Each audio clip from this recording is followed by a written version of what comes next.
in cash, just vanishing in the dead of night. This isn't a movie plot. It is the reality of the world's largest heist.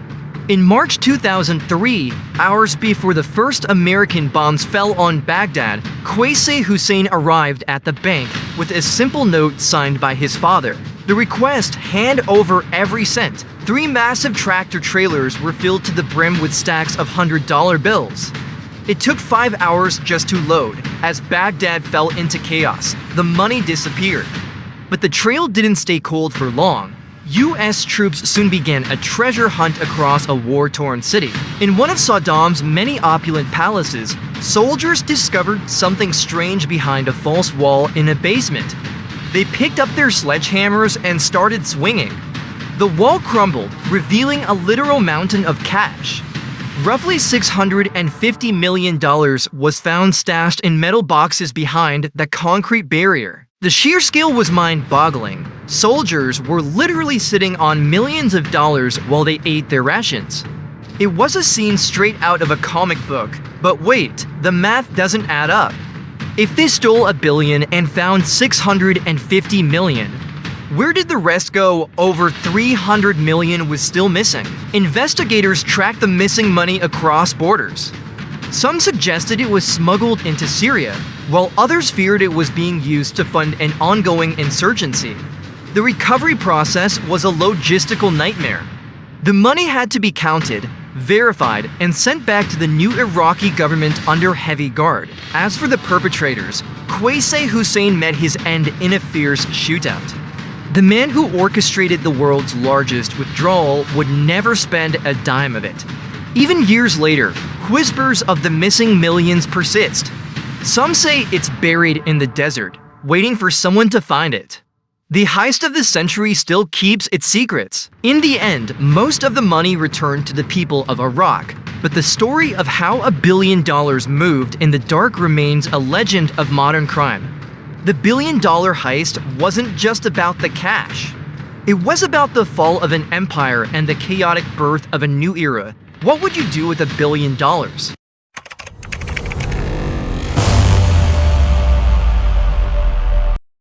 $1 billion vanished in a single night. This wasn't just a heist, it was the largest state-sponsored theft the world has ever seen. As the morning sun hit the facade of the central bank, a secret plan was already in motion to drain its massive wealth. It began with a simple handwritten note, signed by Saddam Hussein himself. A direct order to empty the vaults before the invasion began. In the dead of night, 3 massive tractor trailers arrived at the loading dock. Workers moved quickly, loading trunk after trunk of American currency. Silhouetted against the harsh orange lights, the workers loaded nearly $1 billion while the rest of the city braced for the coming war.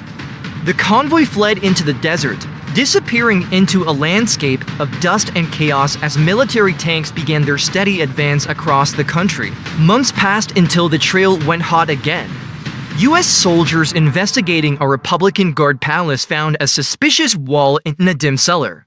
As the bricks crumbled, stylized dust filled the air, revealing a hidden compartment that had been sealed away during the height of the conflict. Behind the wall lay the hoard, tier upon tier of green metal boxes, each packed with crisp $100 bills, reaching all the way to the ceiling.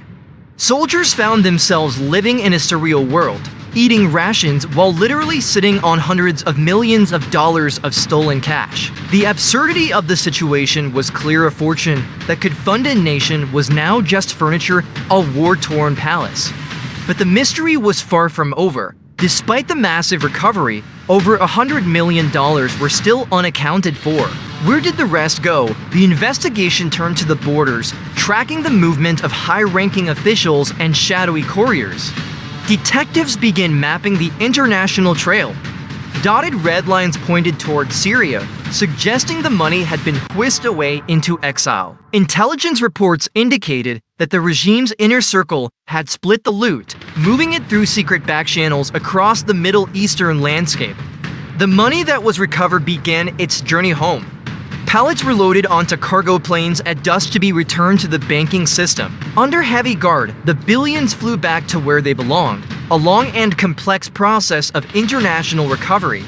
The orchestrators of the heist faced a grim fate. Their grand villas became the stages for final, desperate shootouts under the cover of night. As the smoke cleared, the regime's control was finally shattered. The palaces were empty, and the stolen wealth was largely recovered or lost forever, yet rumors persist. Tales of hidden caches buried deep in the dunes, waiting for anyone lucky enough to stumble upon the remaining millions. The desert holds many secrets, and the legend of the missing portion of the $1 billion remains a part of modern folklore.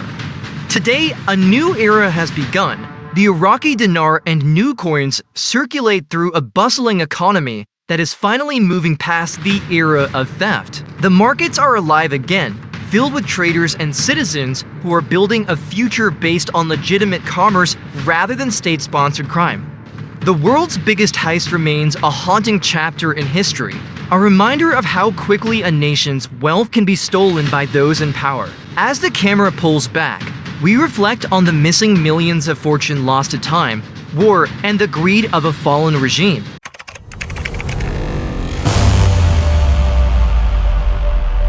In the annals of history, few names carry the weight of absolute power like Saddam Hussein. He ruled Iraq with an iron fist for decades.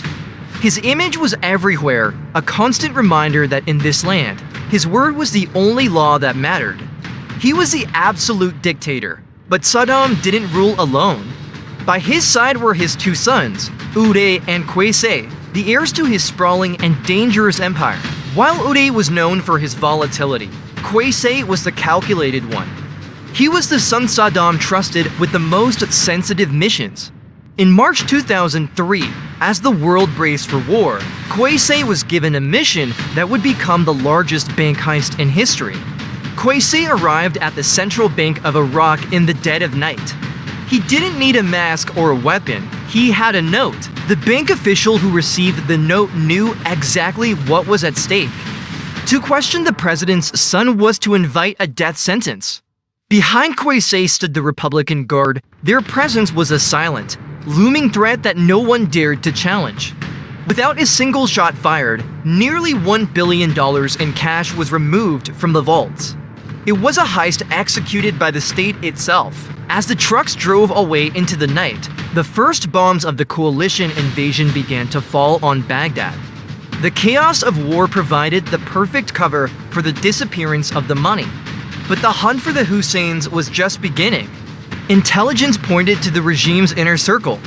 Every palace and every bunker was searched for the stolen billions and the men who took it. Months later, the trail led to a villa in Mosul. Uday and Qusay were cornered. They chose to fight rather than surrender. The shootout lasted hours.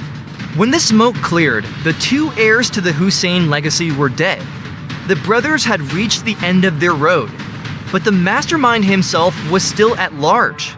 Saddam Hussein had vanished into the rural heartlands of Iraq. In December 2003, he was finally found. Not in a palace, but in a cramped spider hole beneath a farmhouse. The absolute dictator was now a prisoner. The game he had played for decades was finally over. Much of the stolen money was recovered, but the legend of the missing millions still haunts the desert sands. The empire of the Husseins fell as quickly as it rose, leaving behind a legacy of power, greed, and the ultimate downfall.